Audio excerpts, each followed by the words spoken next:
ఒక లెక్క. మన ప్రతి సంకల్పము, మన మాట, మన వ్యవహారము, మన చర్యలు, ఇంకా చెప్పాలి అంటే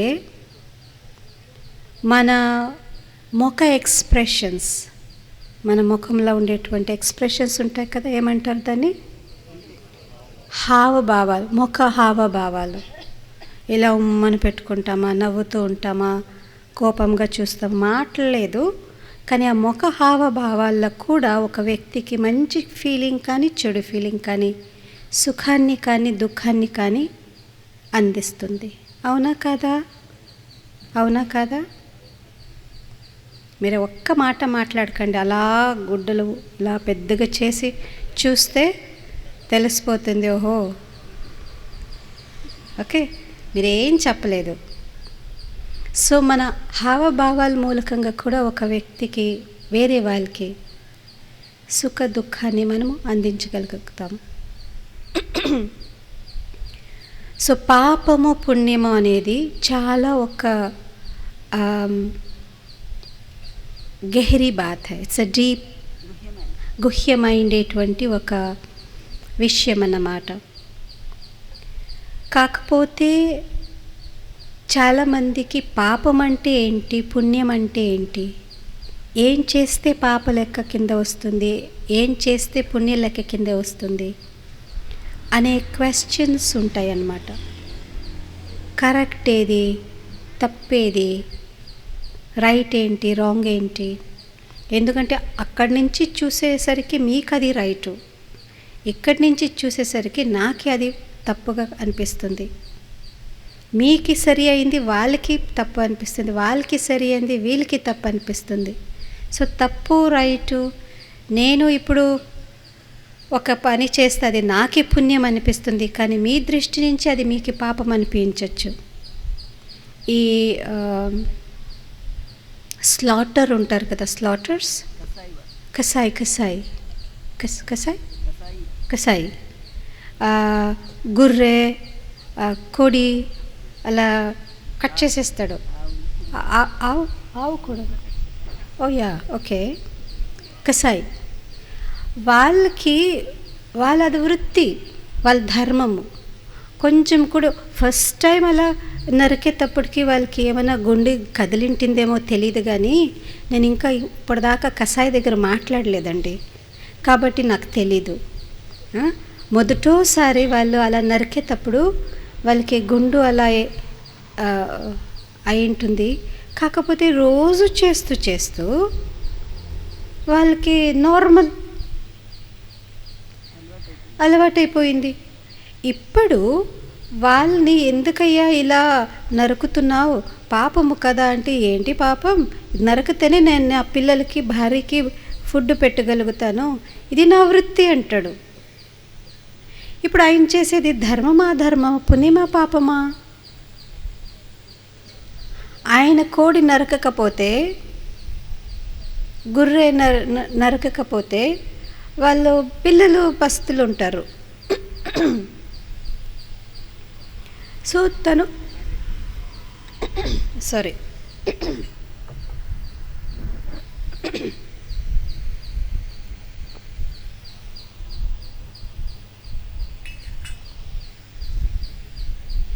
ఇప్పుడు తను చేసేది పుణ్యమా, పాపమా? ఏమంటారు? పుణ్యమా? యాక్చువల్లీ తనేమంటాడంటే, అక్కయ్య చెప్తుంది నా వృత్తి ధర్మం అని అంటాడు. సో తన వృత్తి ధర్మం అనుకొని తను కూడి గుర్రె నరికితే పుణ్యమా, పాపమా? మనం తినం కదండి, మనకి పాపం అనిపిస్తుంది. అది తినేవాళ్ళు ఎందుకు వీడు రాలేదు, వీడు వస్తే కదా మేము అది తీసుకొని పోయి ఇంట్లో వండుతామని వాళ్ళు అనుకుంటారు. ఓకేనా? సో ఇప్పుడు తను కసాయి చేసే వృత్తి ధర్మము పుణ్యమా, పాపమా, ఏ లెక్క కింద పోతుంది? మన దృష్టి నుంచి అది పాపమండి, తన దృష్టి నుంచి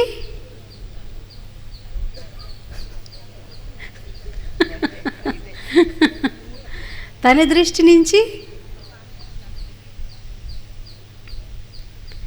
సో కొన్ని విషయాలు ఎలా ఉంటుందంటే, పాపం అంటే ఏంటి, పుణ్యం అంటే ఏంటి, is it universal or is it individual? అంటే ఒక మనిషికి పుణ్య పాపం అనేటువంటి ఒక ఫిలాసఫీ వేరుగా ఉంటుందా, లేదా తప్పు సరి, మంచి చెడు, పుణ్యం పాపం అనేది యూనివర్సల్ అందరికీ ఒకలాగే ఉంటుందా? ఏమంటారు? పుణ్య పాపం అందరికీ ఒకలా ఉంటుందా, లేదు మనిషికి వేరు ఉంటుందా? ఓకే, పుణ్యము పాపము మంచి చెడు అనేది యూనివర్సల్ అందరికీ ఒకటే అనేవాళ్ళు చేతులెత్తండి. ఓకే, పుణ్యము పాపము చెడు మంచి అనేది మనుషులకి వేరు అవుతుంది అని వాళ్ళు చేతులెత్తండి. ఈ రెండిట్లో ఎత్తిన వాళ్ళు ఏ లెక్కలో ఉన్నారండి? నాకు దీని గురించి ఏం తెలీదు అనే వాళ్ళు చేతులెత్తండి. ఓ వెరీ గుడ్, ఐ అప్రిషియేట్. ఇది ఉండొచ్చు అది ఉండొచ్చు అనే వాళ్ళు చేతులు ఎత్తండి. అందులోనూ ఉన్నారా? Okay, very good. ఎనీవే, బాబా మనకి చాలా కర్మ అనేటువంటి ఫిలాసఫీ చాలా లోతుగా, డీప్గా, సూక్ష్మం ఒక అర్థాన్ని మనకి చెప్పారన్నమాట. సో అకార్డింగ్లీ పాపము పుణ్యం అనేది మన చేసే పనిలో లేదు. ध्यान से सुनेंगे, पुण्य ये पाप किसी कर्म के अंदर नहीं है. No action in itself is good or bad. Okay, కాకపోతే ఆ కర్మ చేసే ఆ ఒక చర్య యాక్షన్ చేసే వ్యక్తి మనసు వెనుక ఉండే ఇంటెన్షన్ చెడ మంచి అనేది పుణ్యపాప ఖాతాలో పోతుంది. నా ఇంటెన్షన్ ఏంటి, నా ఉద్దేశం ఏంటి, ఈ పని చేస్తున్నాను, ఈ పని చేసే వెనక నా ఉద్దేశం ఏంటి, ఆ ఉద్దేశము పుణ్యపాప ఖాతాలో పోతుంది, కర్మం కాదు. ఫర్ ఎగ్జాంపుల్, ఓకేనా, ఒక మర్డరర్ ఖుని ఓకే, ఖుని ఉన్నాడండి. ఆ ఖుని కోరుడు ఏం చేస్తాడంటే, ఇలా ఒక అక్కయ్య ఒక అన్నయ్య బ్యాగ్లో డబ్బు బ్యాంక్ నుంచి తీసుకుని వెళ్తున్నాడు.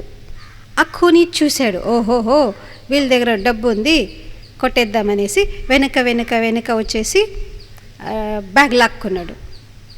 లాక్కుంటే మనం ఇచ్చేస్తామా? ఇవ్వం కదండి, డబ్బులు ఉన్నాయి కదండి, ఇవ్వము. మనం ఏం చేస్తాము, మన బ్యాగ్ని రక్షించుకోవడానికి ట్రై చేస్తాం. వాడు వదులుతాడా? ఖుని కదా వాడు, తను వదలడు. అప్పుడు కత్తి తీసేసి పాకెట్ నుంచి కత్తి పెట్టుకొని తిరుగుతాడు కదా వాడు ఖుని, అలా కత్తి పెట్టుకొని తిరుగుతాడు. పాకెట్ నుంచి కత్తి తీసేసి ఇలా గొంతు టక్కన కట్ చేసేస్తాడు. ఓం శాంతి. చనిపోయాడు. చనిపోతూ బ్యాగ్ తీసుకొని పరిగెత్తేసాడు. అప్పుడు అలా గొంతు కట్ చేసేసి బ్యాగ్ తీసుకొని పరిగెత్తే అలా ఒక మనిషిని కోసి చంపే వాళ్ళని ఖూని అని అంటారు కదా. అప్పుడు పోలీసులకి కంప్లైంట్ చేస్తే వాళ్ళు వెదికి ఆ ఖూని కోరిని పట్టుకొని జైల్లో పెట్టేస్తారు. బహుశా ఆ వ్యక్తికి కూడా మరణ శిక్ష కూడా విధించవచ్చు. ఎందుకంటే నువ్వు దొంగ డబ్బుల కోసం ఒక వ్యక్తిని ఖూన్ చేసావు, ఖూన్ చేసావు అనేసి, చంపేసావు అనేసి జైల్లో పెట్టేస్తారు. ఓకేనా. సో ఆ వ్యక్తి గొంతు కోసిన దానికి ఆ వ్యక్తిని ఖూని అని అంటారు. అవునా కదా? ఖూనీనా కాదా? కాదా? అవును. ఓకే.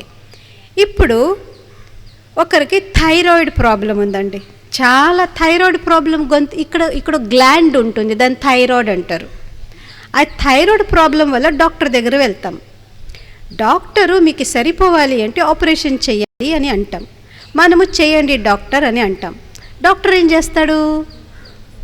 థైరాయిడ్ ఇక్కడ కదా ఉంది, ఏం చేస్తాడు ఆపరేషన్లో? గొంతుకొస్తాడు. కూనీను గొంతుకోసాడు. డాక్టరు డబ్బులు తీసుకుని గొంతుకొస్తున్నాడు. వాడు డబ్బులు తీసేసుకోవడానికి కోసాడు. మనము డబ్బులు ఇచ్చి గొంతు కోపించుకుంటున్నాం. కానీ చేతులెత్తి మొక్కి, అయ్యో నువ్వు నా ప్రాణాన్ని కాపాడవు, నువ్వు దేవుడయ్యా అని డాక్టర్ని దండాలు పెడతాం. కూనీ కోరిని పోలీసులకి పట్టిస్తాం. ఇప్పుడు ఆయన కూడా గొంతు కోసాడు, ఈయన కూడా గొంతు కోసాడు. ఈయన చేసింది పాపము, ఆయన చేసింది పుణ్యము. యాక్షన్, కర్మ ఏంటి ఇక్కడ? గొంత కోయడం. ఒక వ్యక్తి గొంత కోస్తే అది పాపం లెక్క కింద వచ్చింది. ఇంకొక వ్యక్తి చదువుకొని ఇక్కడ డాక్టర్, సర్జన్ అనేటువంటి బ్యాడ్జ్ వేసుకొనేసి గొంత కోసి డబ్బులు తీసుకొని గొంతు కొప్పించుకుంటాం. ఆయన పుణ్యవంతుడు. చేతులెత్తి మొక్కి దండాలు పెట్టి ఇంకా కోసిన తర్వాత వాళ్ళకి గిఫ్ట్లు కూడా వచ్చేస్తాం. ఓకేనా? ఇప్పుడు ఈ కర్మ ఒకటి పాపము, ఒకటి పుణ్యము. హౌ? ఎలా అంటే ఈ కూనీకోరుడు గొంతు కట్ చేసింది, ఆ కర్మ వెనుక ఉండేటువంటి తన ఉద్దేశము చెడు. హాని పౌంచానిక అంటే ఒక వ్యక్తికి దుఃఖాన్ని ఇవ్వడానికి, దుఃఖం ఇచ్చేటువంటి ఇంటెన్షన్తో, ఉద్దేశంతో తను గొంతు కోసాడు. ఓకే, మేబీ ఆ బ్యాగ్లో తన జీవితాంతము సంపాదించిండేటువంటి ఒక పుంజి ఉండింది, దాన్ని తీసుకెళ్ళాడు. సో అతను తన ఫుల్ పరివారానికి దుఃఖం ఇచ్చేటువంటి వాడిగా మారాడు. సో మన దగ్గర నుంచి దోచేసుకోవడానికి చంపాడు. తన మనసులో ఉండేటువంటి ఉద్దేశము, ఆ చేసిన కృత్య వెనక ఉండేటువంటి ఉద్దేశము చెడు కదా. కాబట్టి ఆ చెడు ఉద్దేశంతో చేసిన కర్మ పుణ్యం కింద వస్తుందా, పాపం కింద వస్తుందా? పాపం కింద వస్తుంది. కానీ డాక్టర్ ఈ వ్యక్తికి గుణం కావాలి, మంచిగా కావాలి, ఆరోగ్యం కోలుకోవాలి అనేటువంటి ఉద్దేశంతో గొంతుకొస్తాడు. సో ఆ డాక్టర్ కోసిన ఆ కృత్యం వెనుక, ఆ కర్మ వెనుక తన ఇంటెన్షన్ మంచి, ఒక ప్రాణం కాపాడడానికి కోసాడు. సో అది కోసిందే, ఇది కోసిందే, కాకపోతే ఉద్దేశాలు డిఫరెంట్ ఉంది. కాబట్టి డాక్టర్ కోసిన దానికి పుణ్యం లెక్క కింద వస్తుంది. ఓకేనా? అర్థమైందా? మేల్కున్నారా? అందరూ మేల్కున్నారా? Thank you. చప్పట్లు కొడితే మేల్కున్నారని అర్థం. నిద్రపోయే వాళ్ళు చప్పట్లు కొట్టరు కదండి, అదండి సంగతి. ఓకే, సో పాపం అనేది, పుణ్యం అనేది కర్మలు లేదు, మనం చేసే కార్యంలో లేదు, ఆ కార్యం చేసే వెనక ఉండే ఉద్దేశంలో ఉంది. ఓకే, ఇప్పుడు నైఫ్ మీరు వ్యక్తి అన్న కోయచ్చు, కాయగూరలన్నా కట్ చేయొచ్చు. సో కత్తి తప్పు కాదు, కత్తి పాపము పుణ్యము కాదు, ఈ మన చెయ్యి కూడా పాపము పుణ్యము కాదు. నువ్వు ఒక వ్యక్తిని కట్ చేసావు, నీ చెయ్యి కట్ చేసే ఆర్డర్ అక్కడ నువ్వు కట్ చేసావు, ఆ రాజు వీళ్ళ చేతులను కట్ చేసేసేయండి, చేతులు నరికేస్తారు. ఇప్పుడు పాపము చేసింది, పుణ్యం చేసింది చెయ్యి కాదు, ఈ చెయ్యి వెనక చేయించే వాళ్ళెవరు? ఆత్మ ఏ ఉద్దేశంతో ఆ కార్యం చేస్తుందో ఆ ఉద్దేశానికి ఫలం ఉంది, కర్మకి కాదు. ఏ కర్మల మంచి చెడు ఉండదు, ఆ కర్మ వెనక ఉండే మన మనస, ప్రతి వాచ వెనుక ఉండేటువంటిది మనస. నేనేం మాట్లాడుతున్నానో ఆ మాట వెనుక ఉండే ఉద్దేశం, ఆ మాట పుణ్యము పాపము వెనుకపోతుంది. నా దృష్టి మంచి చెడు కాదు, ఆ దృష్టి వెనుక ఉండేటువంటి మన ఉద్దేశం, ఏ దృష్టితో చూస్తున్నానో ఆ ఉద్దేశం చెడు మంచి ఉంటుంది. ఇలా మన చేసే ప్రతి చర్యకి మనస వాచ కర్మణ దృష్టి వృత్తి, మన సమయము, మన సంకల్పం, ప్రతిదీ వెనక ఒక ఉద్దేశం ఉంటుంది. ఉద్దేశం లేని కర్మ, ఉద్దేశం లేని వాచ, ఉద్దేశం లేని సంకల్పం ఉండవు. ప్రతిదానికి ఒక ఉద్దేశం ఉంటుందండి. మనమందరం ఇక్కడికి వచ్చాం కదండి, అంతంత దూరం నుంచి సెలవు తీసుకొని 3-4 రోజులు అద్దె కట్టి రూమ్కి అంత చేసుకుని వచ్చాం. దాని వెనక ఏదో ఉద్దేశం ఉంటుంది కదండి. ఉద్దేశం లేక అలాగే వచ్చేసామా? రాలేదు. సో మనం చేసే ప్రతి దానికి ఉద్దేశం ఉంటుంది. There is nothing without aim. And so ఆ ఉద్దేశానికి ఫలం ఉంది. ఎలా భావనా కా భాడా భగవాన్ దేతా హై. మనం బాబా దగ్గర అరటిపళ్ళు తీసుకొని వస్తాం. బాబా భండారీలో ఒక 10 రూపాయలు 100 రూపాయలు వేస్తాం. మనం 100 రూపాయలు వేసామా, 1,00,000 రూపాయలు వేసామా, భగవంతుడు ఆ 1,00,000 చూడడు, 100 చూడడు. భగవంతుడు ఏం చూస్తాడు? ఆ 100 వేసేటప్పుడు, ఆ 2 అరటిపళ్ళు బాబా ఇంటికి తీసుకొని వచ్చేటప్పుడు ఆ ఆత్మలు ఎంత ప్రేమతో తీసుకొచ్చింది. బాబా ఆ ప్రేమకి కట్టిపడి ఉన్నాడు. ఆ ప్రేమకి ఫలాన్ని ఇస్తాడు. నా దగ్గర 10 కోట్లు ఉంది, అందులో 1,00,000 అలా పడేస్తే ఆయనకి మీరు 10 పైసలు ప్రేమతో వేసింది, ఆ 1,00,000 అలా పడేసింది, 2 ఈక్వలే భగవంతునికి. ఎందుకంటే ఆ 1,00,000 పడేసిన వాడికి బహుశా అంత ఫలం ఉండలేకపోవచ్చు. కానీ ఆ 10 రూపాయలు చాలా ప్రేమ, తన దగ్గర ఉండేదే 100 రూపాయలు. ఆ 100 రూపాయల నుంచి 10 రూపాయలు బాబాకి పెట్టింది. ఆ దానికి ఎన్నో కోటి ఫలం ఉంటుంది. పదమాపదం. సో ఇక్కడ లెక్కలు స్థూలం కాదు. నంబర్ 1, పాపము పుణ్యము మంచి చెడు అనేది స్థూల రీతిగా కాదు. భగవంతుని దగ్గర ఇది సూక్ష్మ రూపంలో దానికి ఫలం ఉంటుంది. దాని అర్థం కూడా సూక్ష్మం. ఓకే. కాకపోతే మనం చేసే పుణ్యము పాపానికి ఫలము దుఃఖం కానీ సుఖం కానీ, అది ఏ విధమైనా సరే, ఏ విధమైన ఎవరి మూలకమైనా ఆ సుఖం కానీ దుఃఖం కానీ మనకి రావచ్చు. నేను మీకు దుఃఖం ఇచ్చాను, నేను మీకు సుఖం ఇచ్చానంటే మీరే నాకు సుఖం ఇవ్వాలి అని అవసరం లేదు. నేను సుఖం ఇచ్చాను దుఃఖం ఇచ్చాను అంటే ఇచ్చిన దానికి, ఇక్కడ బ్యాంకుల ఖాతా ఉంటుంది చూడండి. అప్పట్లో నాకు ఖాతానే లేదు. ఇప్పటిదాకా సమర్పితమై 42 ఇయర్స్లో నాకు బ్యాంక్ ఖాతా లేదు. సో నాకు ఇప్పుడు ఏమి సిస్టమ్ అని నాకు తెలీదు. బట్ అప్పట్లో ఈ పాస్బుక్ ఉండేది. బ్యాంక్లో వెళ్తే అకౌంట్ ఓపెన్ చేస్తే మనకి ఒక చిన్న ఇంత ఒక బుక్ ఇచ్చేవారు. అందులో నువ్వు ఎంత డబ్బు బ్యాంక్లో వేసావు, పోయిన నెల ఎంత తీసుకున్నారు, ఇప్పుడు ఎంత బ్యాలెన్స్ ఉంది అని ఆ పాస్బుక్లో వాళ్ళు రాసి ఇచ్చేవాళ్ళు. అప్పట్లో కంప్యూటర్లు లేవు కదండి, కాబట్టి వాళ్ళు రాసి అలా ఆ బుక్ని తీసుకొని ఇచ్చేవారు. ఎలా అకౌంట్ ఉండే వాళ్ళ దగ్గర పాస్బుక్ ఉంటుందో అలా ప్రతి ఆత్మ లోపల ఒక పాస్బుక్ ఉంది. తెలుసా మీకు పాస్బుక్ ఉంది అని? కర్మ పాస్బుక్ అండి అది. డబ్బు అకౌంట్ పాస్బుక్ కాదు, కర్మ అకౌంట్ పాస్బుక్ ఇక్కడ ఉంది.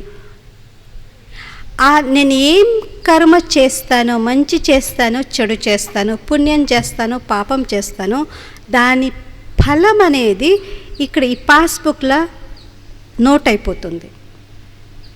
ప్రతి ఆత్మ కర్మ ఖాతా పైన బ్రహ్మ రాస్తారు అని అనుకుంటాం.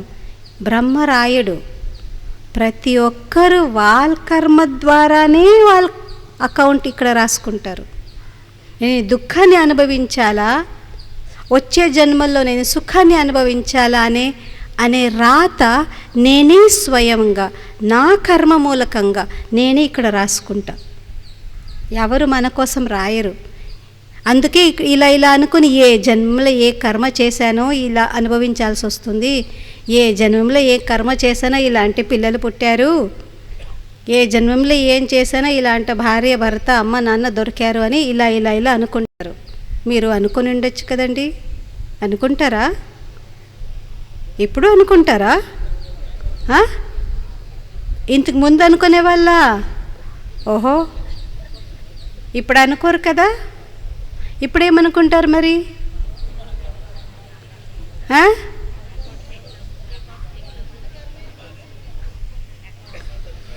ఏ జన్మంలో ఎంత పుణ్యం చేశానో ఇలా బాబా దొరికారు అని అనుకోరా? మరి అది అనుకోవాలి కదండి.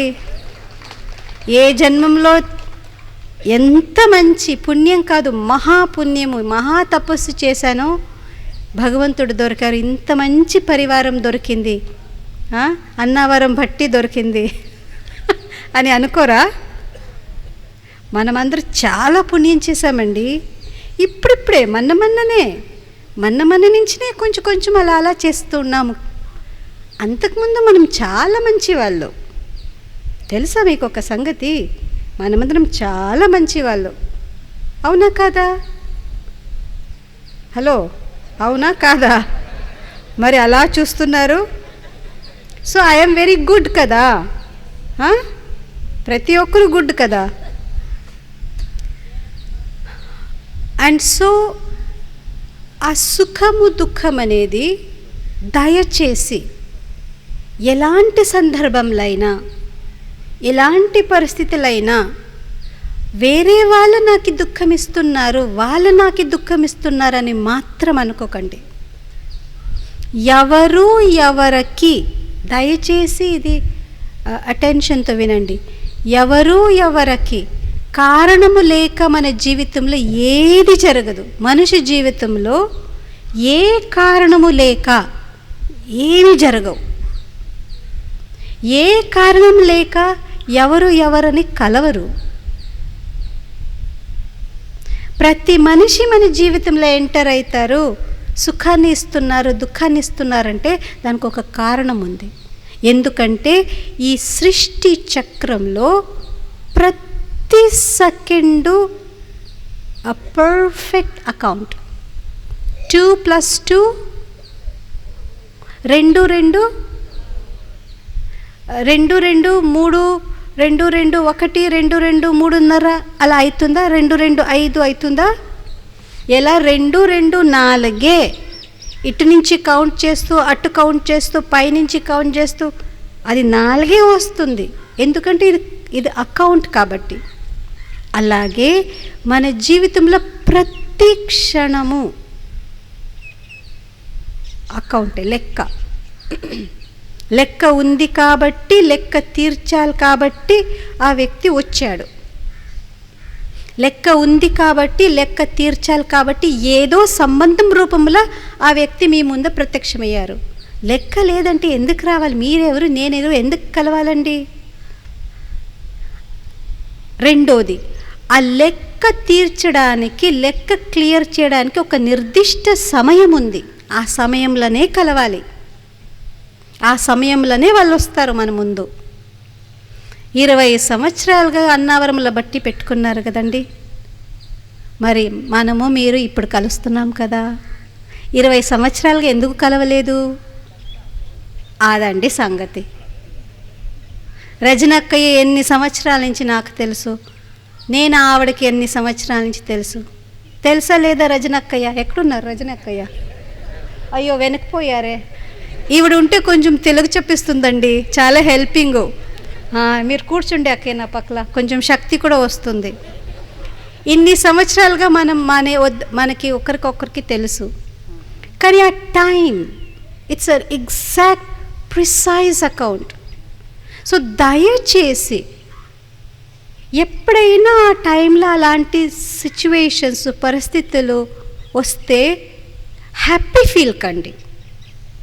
అమ్మయ్య ఈ లెక్క తీరింది అనుకోనాలనే తప్ప ఎందుకు వచ్చిందా అని అనుకోరాదు.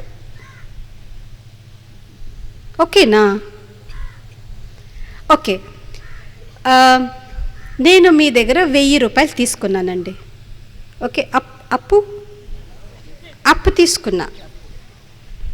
మీరు ప్రతి నెల నాకు 100 రూపాయలు ఇవ్వాలి, నేను మీ ఇంటికి వస్తాను, మీరు కరెక్ట్గా ప్రతి నెల ఒకటో తారీఖు నాకు 100 రూపాయలు ఇవ్వాలి అని మీరు కండిషన్ పెట్టారు. నేను అవునవును నేను ఇస్తాను, మీరు 1000 రూపాయలు ఇవ్వండి అని, నాకు 1000 రూపాయలు అవసరమండి, మీరు నాకు 1000 రూపాయలు ఇచ్చారు. ఓకేనా? ఇప్పుడు ఈ మంత్ ఫిబ్రవరి అయిపోయా, మార్చి 1వ తేదీ అయితే ఎవరు వస్తారు నా ఇంటి ముందు? టక్ టక్ టక్ నాక్ ఎవరు చేస్తారు? అప్పులోడు మీరు వస్తారా? నా ఇంటి వెతుక్కుంటూ వస్తారా? ఇల్లు అసలు ఇంతకు ముందు మీకు మా ఇల్లే తెలీదు, ఇప్పుడు మరీ మా ఇల్లు అడ్రస్ కనుక్కొని డబ్బు ఖర్చు పెట్టుకొని మరీ మా ఇంటికి వచ్చి టక్ టక్ టక్ నాక్ చేస్తారు. ఎందుకు నాక్ చేశారండి కదా? సరే, ఇప్పుడు మీరు వచ్చారని అయ్య బాబోయ్ తను వచ్చాడు అనేసి ఇప్పుడు నేను దాక్కునేదో వెనక డోర్ నుంచి పారిపోయేదో చేస్తే దీనికి సమస్యకి ఇది పరిహారమా? మరి ఇప్పుడు మీరు వచ్చేసి నేను కాఫీలు ఇవ్వాలి, వచ్చారని కాఫీ ఇవ్వాలి కదా, ఇల్లు వెతుక్కుంటూ వచ్చారు, కాఫీ ఇచ్చి నేను మోస్ట్ ఇంపార్టెంట్లీ ఏమి ఇవ్వాలి? 100 రూపాయలు ఇవ్వాలి. సో నేను మీకు 100 రూపాయలు ఇచ్చేటప్పుడు నాకు సంతోషం కలగాల, దుఃఖం కలగాల? ఏం కలగాలి? హలో, ఏం కలగాలి? ఎందుకండి సంతోషం? అదండి విషయం. ఇందులో దుఃఖపడడానికి ఏముందండి? అమ్మయ్య 100 రూపాయలు పోయింది, ఈ అప్పు తీరింది, ఇంకా ఈ మంత్ ఈ నెల ఆవిడ ముఖం చూసే అవసరం లేదు అని సంతోషపడాలని తప్ప అయ్యో అప్పుడు వచ్చాడు నా 100 రూపాయలు పోయిందే అని దుఃఖపడరాదు కదండి. ఇది కరెక్ట్ కాదు కదా, లెక్కే కదండి. సో ప్రతి నెల ఇలా వచ్చి తీసుకొని ఆఖరి 100 రూపాయలు ఇచ్చేటప్పుడు మనసు ఎలా ఉంటుంది? అయ్యో ఎంత తేలికైపోతుంది, ఓం శాంతి, అప్పు తీరింది, సంతోష విషయం. ఇంకా జన్మలో ఈ వ్యక్తి మొగం చూసే అవసరం లేదు, ఈ వ్యక్తి కోసం నేను భయపడే అవసరం లేదు. ఇంకెప్పుడైనా దారిలో అలా తగిలితే ఓం శాంతి తప్ప నేను హ్యాపీగా కళ్ళు పెట్టి చూసి హలో చెప్పచ్చు. లేదంటే మా అప్లోడ్ వచ్చాడు అంటే మళ్ళీ ఇలా వి ట్రై టు అవాయిడ్ కదా. అలాంటి ఏమీ లేక ఇప్పుడు నేను హ్యాపీగా వెళ్ళచ్చు రావచ్చు. సో మన జీవితంలో జరిగే ప్రతిదీ ఎందుకు ఇలా తోడికోడలు అత్త మా కోడలు అండ్ వాళ్ళ ఎవరెవరు ఉన్నారు కదండి దుఃఖ పెట్టేవాళ్ళు, పెద్ద లిస్ట్ ఉంది. ఓకే, వాళ్ళందరూ ఎందుకు నాకు వచ్చి దుఃఖ పెడతారు? వాళ్ళు ఇలాంటి కోడలు ఎందుకు వచ్చింది, ఇలాంటి అత్త ఎందుకు వచ్చింది, ఇలాంటి మామ ఎందుకు వచ్చాడు, ఇలాంటి పిల్లలు ఎంత జీవితాంతము నేను తినక నా పిల్లలకి పెట్టి చదివించి ఫారిన్ పంపితే ఒక్క ఫోన్ కూడా చేయరండి. ఎంత బాధేస్తుంది తెలుసా? అమ్మా నువ్వు బాగున్నావా, నువ్వు తిన్నావా అని కూడా నా కొడుకు అడగడం. అక్కడే మ్యారేజ్ చేసుకుని పెళ్లి చేసుకుని సెటిల్ అయిపోయాడు. ఈ మధ్య ఫోన్ కూడా చేయడండి. 5 సంవత్సరాలుగా ఇండియాకి కూడా రాలేదు. ఒక్కదాన్న ఒక కొడుకు, ఒక్కగాన్న ఒక కొడుకు, ఏదో గానో ఏదో లేండి. ఆ కొడుకు పోయాడంటే పోలేదు, పలకరించాడు. అయ్య బాబు ఎంత కష్టమవుతుంది తెలుసా? అలా కొడుకు అని ఏడుస్తూ పాపం సగానికి సగం అయిపోతారు. ఏడుస్తూ బాబా దగ్గర వస్తారు, అక్కల దగ్గర కూడా చెప్పుకొని ఏడ్చుకుంటారు. మా కొడుకండి ఎంత కష్టపడ్డాను తెలుసా, వెళ్ళిపోయాడండి. అసలు పలకరించడండి. ఒక్కసారి ఫోన్ చేస్తే అన్న బాగున్నావా నాన్న, బాగున్నావా అమ్మ అంటే ఎంత సంతోషపడేది. ఎక్కడో ఉండే కొడుకు ఒక ఫోన్ కోసం ఇంత తపన పడతారు. పరంధామ్ నుంచి బాబా డైలీ వచ్చి మీఠే బచ్చి అని పలకరిస్తారు. అది దానికి వాల్యూ లేదా? పలకరించే వాళ్ళకి వాల్యూ లేదు. మనం వద్దు అనుకొని వెళ్ళిపోయిన వాళ్ళకి అంత తపన పడడం ఏంటండి? ఇది ఏ ఖాతాలో పోతుంది? మీకు ఒక సంగతి తెలుసా? ఈ ఆ, ఈ పక్షి ఉంది కదా, పక్షి, చిన్న పక్షి ఏమంటారు? పిచ్చిక. ఓ యా, ఓకే, స్పారో. ఓకే, పిచ్చిక. ఆ ఇంత ఉంటుందండి. ఎంత బుద్ధి ఉంది తెలుసా? మనకి బుద్ధి లేదు, దానికి చాలా బుద్ధి ఉంది. ఏం బుద్ధి అని అది అది అది అది వినండి. ఆ పిచ్చుకో చిలకో ఏదో ఒక పక్షి అని పెట్టుకోండి. ఆ చిన్న పక్షికి ఎంత బుద్ధి ఉందంటే, అది ఎగ్స్, గుడ్డులు పెట్టి దాని నుంచి చిన్న పాప వస్తుంది. ఆ పాపకి భోజనం అంతా తీసుకొచ్చి పెడుతుంది. దానికి పిల్లలని దాన్ని సురక్షంగా చేయడానికి ఒక ఇల్లు కడుతుంది. అటు ఇటు అంతా తిరిగి ఇల్లు కడుతుంది. ఇల్లు కట్టి దాన్ని వేరే పక్షులు, వేరే ప్రాణుల నుంచి దానికి ఎటువంటి హాని కారాదని దాన్ని రక్షణ చేస్తుంది. తనకే కొంచెం పెద్దదైన తర్వాత పిల్లలు భోజనం వెతుక్కోవడానికి నేర్పిస్తుంది. ఓకేనా? దానికి కొంచెం రెక్కలు వస్తాయి కదా, రెక్కలతో ఎలా ఎగరాలి అనేది కూడా నేర్పిస్తుంది. అలా నేర్పించి ట్రైన్ చేసి వన్ ఫైన్ డే ఈ పిల్లలు ఎగురుకుంటూ వాళ్ళ అమ్మ నాన్న ముందరే వెళ్ళిపోతారు. అప్పుడు ఈ చిలుక, అమ్మయ్య నా డ్యూటీ ఫినిష్, హ్యాపీ. ఇప్పుడు తన జీవితాన్ని తను చూసుకుంటుంది. అయ్యో ఇంత కష్టపడి నా పిల్లని నేను చూసానే, నా ముందర ఎగురుకొని ఇలా వెళ్ళిపోయారే అని బాధపడదు. ఎంత బుద్ధిని చూసారా? నేను కన్నాను కాబట్టి వాళ్ళ కాళ్ళ మీద నిలబడేకి నేను నేర్పించాను, ఎగురుకొని వెళ్ళిపోయారు. Fine, good, happy. నేనెందుకు వాళ్ళని పట్టుకొని లాగాలండి? దానికుండే బుద్ధి మనకి కొంచెము. ఓహో, ఎంత హ్యాపీగా లేదంటున్నారండి. ఎంతమంది కొడుకుల కోసం, కూతుర్ల కోసం, మనమరాల కోసం, మనవడి కోసం కంటి తడి పెట్టుకుంటారు, ఏడుస్తారు.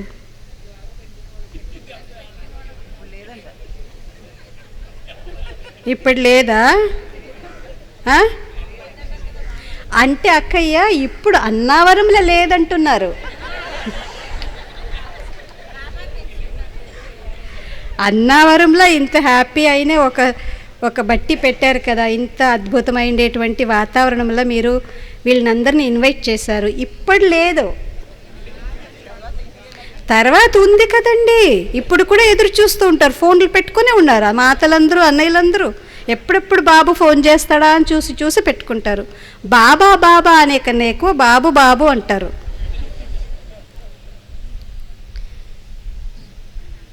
ఎవరి గురించి ఎదురు చూడకండి దయచేసి. మీరు కన్నారు, పెంచారు, పెద్ద చేశారు, వాళ్ళ కాళ్ళ మీద నిలబడేలా చేశారు. Finish, duty over. మీ జీవితం మీరు ఎప్పుడు జీవిస్తారండి? మీకు కూడా ఒక జీవితం ఉంది కదా, హ్యాపీగా జీవించండి, రాజులా జీవించండి.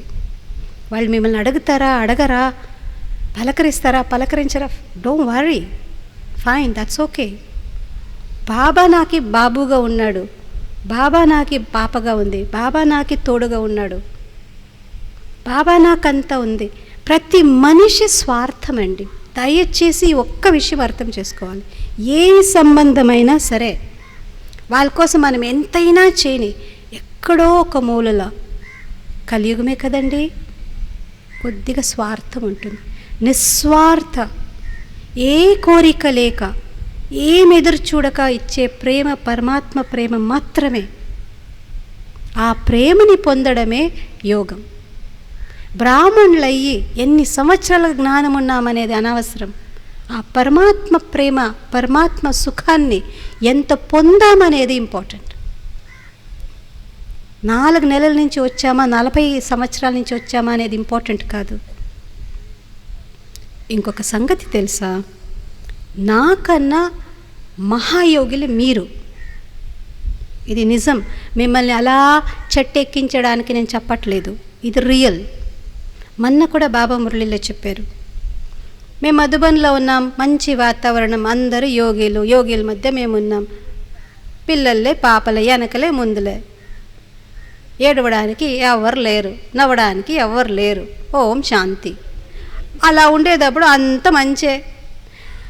కానీ మీరు అలా కాదు కదండి, పాపం కదండి. మీరు పిల్లల్ని చూసుకోవాలి, పిల్లలకి పిల్లలు చూసుకోవాలి, వాళ్ళకి పెళ్ళిళ్ళు చేయాలి. పెళ్ళిళ్ళు చేయకపోతే వాళ్ళు ఇటు వస్తారా అటు వస్తారా అది తెలీదు, ఆ టెన్షన్. మిమ్మల్ని మీరు చూసుకోవాలి, సెంటర్కి రావాలి, సెంటర్ అక్కయ్యని చూసుకోవాలి. సెంటర్ సంభాలన చేసేది ఎవరు? అక్కయ్యలా మీరా? ఎవరు? మీదే కదండి ఇల్లు. మీ ఇంట్లో అక్కయ్యలు ఉంటున్నారు. అక్కయ్యలందరూ మధుబన్ నివాసీలే కదా. మధుబన్ నుంచి బాబా మీ దగ్గర ఇలాంటి అద్భుతమైనటువంటి వజ్రాలని పంపించారు. వజ్రాలను ఎలా చూసుకోవాలి? మీ చేతుల్లో ఉంది. వజ్రాలని పెట్టడానికి ఇల్లు కట్టారు, వాళ్ళు ఉన్నారు, వాళ్ళని చూసుకుంటారు. చూసుకునే వాళ్ళు మాలికలు మీరే కదండి. సో బాబా ఇల్లు ఎవరి ఇల్లు? మన ఇల్లు కదండి. సో బాబా ఇల్లు చూసుకోవాలి, అక్కయ్యలను చూసుకోవాలి, సర్వీస్ చూసుకోవాలి, మిమ్మల్ని మీరు చూసుకోవాలి. మళ్ళీ ఇంటికి వెళ్ళాలి, అక్కయ్యలు వంట కూడా ఇంట్లో చేయాలి, సెంటర్కి వచ్చి మళ్ళీ వండాలి. అయ్య బాబోయ్, నిజమైన యోగిలు ఎవరు చెప్పండి? అందులో ఇలాంటి బట్టీలు అటెండ్ చేయాలి. మన స్థితి బాగా చేసుకొని అక్కయ్య మళ్ళీ వెంటపడి చెప్తుంది. దాని మధ్యలో ఏడు రాదు, ఆ పిల్లల్ని గుర్తు చేసుకోరాదు, బాబా బాబా అనుకోవాలి. తపస్సు ఎవరిదండి? మీదా మాదా? పాపం కదండి మీరందరూ, కాదా? అవునా కాదా? సో రియల్ యోగిలు ఎవరు? మీరా నేనా? ఎవరు యోగిలో? మాతలు కదా. అన్నయ్యలు ఉన్నారు పాపం, అన్నయ్యలు యోగిలే. అంటే గృహస్థులో ఇంట్లో పరివారం సహమేతంగా ఉండేవాళ్ళు నిజమైన రాజయోగిలు. ఇది ట్రూత్. మేము కాము. వాస్తవిక తపస్వీలు మీరు, మేము కాము. తెల్ల చీర కట్టుకొని బ్యాడ్జ్ పెట్టుకొని వస్తే యోగిలైపోతామా? అలా కారండి. పాపం ఈ కలర్ చీరలు కట్టుకొని రావాలి, వాళ్ళని సంతృష్టి చేయాలి.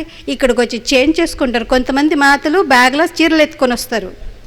అక్కడి నుంచి పట్టు చీర కట్టుకొని వాళ్ళని హ్యాపీ చేస్తారు.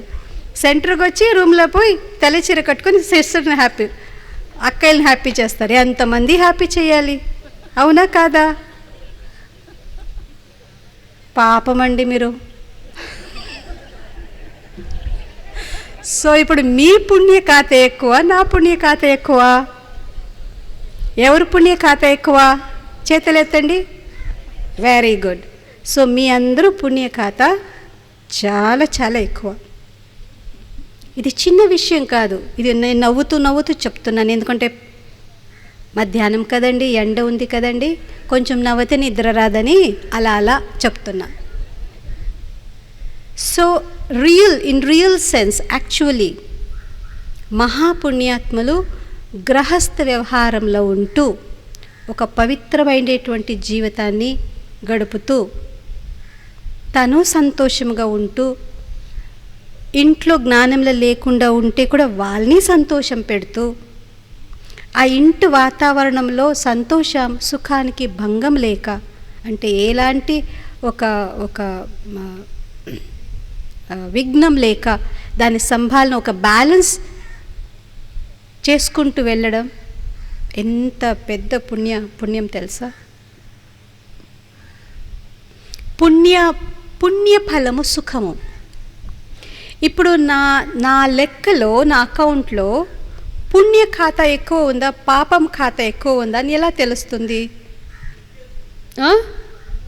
ఎలా తెలుస్తుంది? పాస్బుక్లో నా దగ్గర డబ్బు ఎంత ఉంది అని బ్యాలెన్స్లో తెలిసిపోతుంది. ఎంత ఖర్చు పెట్టాను, ఎంత బ్యాంక్ నుంచి తీసుకున్నాను, ఎంత బ్యాంక్లో వేశాను, ఎంత ఇప్పుడు బ్యాలెన్స్ ఉంది అని పాస్బుక్లో చూస్తే తెలిసిపోతుంది. ఇప్పుడు ఇక్కడుండే పాస్బుక్ అనుసారంగా నాలో పాపము ఎక్కువ ఉందా, పుణ్యం ఎక్కువ ఉందా అని ఎలా తెలుస్తుంది? Very good, perfect. పుణ్య ఆత్మలు ముఖములో చిరునవ్వు ఉంటుంది. ఎందుకంటే పుణ్య ఫలము సుఖం అన్నమాట, ప్రశాంతత. నా చుట్టూ ఏమైనా జరగని, కాకపోతే నేను పుణ్యాత్మ, నాలో పుణ్య ఖాతా ఉందంటే ఆ బయట ఉండే దుఃఖము నన్ను అసలు స్పర్శ కూడా చేయలేదు, టచ్ కూడా చేయలేదు. ఎందుకంటే పుణ్యాత్మలకి ఎప్పుడు దుఃఖం రాదు. పాప్ హీ పాప్ రోతా హై. కంటు తడి పెట్టుకోవడం అంటే అది పాపం ఒక సైన్ అన్నమాట, గుర్తు. ఆ పాపము కంట్లో నీళ్ళు తెప్పిస్తుంది. దుఃఖ కన్నీరు అంటారు కదా, ఆ దుఃఖంతో వచ్చే కంటిలో నీరు అది ఎక్కడో ఎంతో కొంత చేసిన పాప ఫలం. అది పుణ్యాత్మల కంటి నుంచి నీళ్ళు రావు. వస్తే ఆనంద బాష్పులు వస్తుంది, ప్రేమ కన్నీరు వస్తుంది తప్ప దుఃఖ కన్నీరు రాదు. You see. సో ఇప్పుడు నేను పుణ్యాత్మన పాపాత్మ అనేదానికి పెద్ద గురుతు ఎక్కడో పోయి ఎవరినో అడిగే అవసరం లేదు. ఇక్కడ పాస్బుక్లో చెక్ చేసుకొనేస్తే తెలిసిపోతుంది. కొన్నిసారి మన చుట్టూ కొన్నిసార్లు మన చుట్టూ మన ఇంట్లో కానీ పరిస్థితులు కానీ బాగుండవు. మన సంబంధికులు కానీ బంధువులు కానీ ఏదో కిరికిరి ఉంటుంది. కాకపోతే నేను హ్యాపీగా ఉంటున్నాను. ఏది నథింగ్ ఈజ్ బాదరింగ్ మీ. హ్యాపీగా వస్తాను, హ్యాపీగా తింటా, హ్యాపీగా నిద్రపోతా. వేరే వాళ్ళు అయ్యి ఇంత ప్రాబ్లం ఉంది, ఎలాగయ్యా నిద్రపోతావంటే ప్రాబ్లం ఉంది కానీ నాకు బాగా ప్రాబ్లం ఉంటేనే కొంతమందికి చాలా నిద్ర వస్తుందండి. You see. హ్యాపీగా నిద్రపోతారు, హ్యాపీగా తింటారు, క్లాస్కి వస్తారు, నార్మల్. ఎందుకంటే వాళ్ళ లోపల చెడు లేదండి. చెడు చేస్తే చెడు వస్తుంది, చెడు చేస్తే చెడు అనుభవం చేయాల్సి వస్తుంది. మంచి చేస్తే మంచి అనుభవం చేయాల్సి వస్తుంది. సో మంచికి మంచి, చెడుకి చెడు. సో నా లోపల I feel good, I feel happy, చాలా సంతోషం ఉంది. నాకేమి ఓకే ఉంది, ప్రాబ్లం ఉంది నాకు తెలుసు. బుద్ధికి ప్రాబ్లమ్స్ ఉన్నాయి, పరిస్థితులు ఉన్నాయి అని తెలుసు. కాకపోతే ఆ పరిస్థితి యొక్క ప్రభావము, దుఃఖం అనేది ఆత్మ మీద అసలు పడదు. చూసి పుణ్యాత్మల లక్షణం ఇది. ఇన్ఫ్యాక్ట్ కొన్నిసార్లు అలాంటి సంఘటన జరిగేటప్పుడు మనం ఉండం అక్కడ. ఇంట్లో ఏమో పెద్దగా జరిగింటుంది, మనం ఇక్కడ హ్యాపీగా పట్టించదు. ఇక్కడి నుంచి వెళ్ళిన తర్వాత ఇలా జరిగిందని మనకి సమాచారం వస్తుంది. అవునా, అలాగైందా, మంచిది, నేను లేదని మనసులో అనుకుంటాము. కాకపోతే మంచిది నేను లేనప్పుడు అయింది. ఇట్ కెనాట్ టచ్ అస్. దుఃఖము పుణ్యం ఉండే వాళ్ళని అస్సలు స్పర్శ కూడా చేయలేదు. ఇది లా, ఇది చట్టం. మన జీవితంలో కర్మ, పాపము, పుణ్యం అనేది ఇట్స్ ప్యూర్లీ ప్రిసైజ్లీ అ లా. ఇది చట్టం అన్నమాట.